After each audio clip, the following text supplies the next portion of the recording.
মানুষের জমি জমা রক্ষা করতে পারি। কারণ বৃহত্তর ফরিদপুর এলাকা কৃষি প্রধান একটি এলাকা।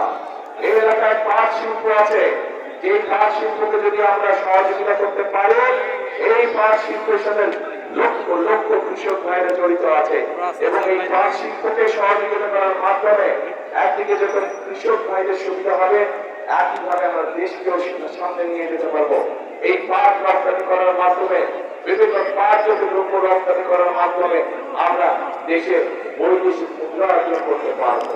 প্রিয় ভাই বোনেরা, এই ফরিদপুরের চরাঞ্চলগুলো নিয়ে প্রচুর পরিমাণে সোয়াবিন চাষ হয়, হয় না?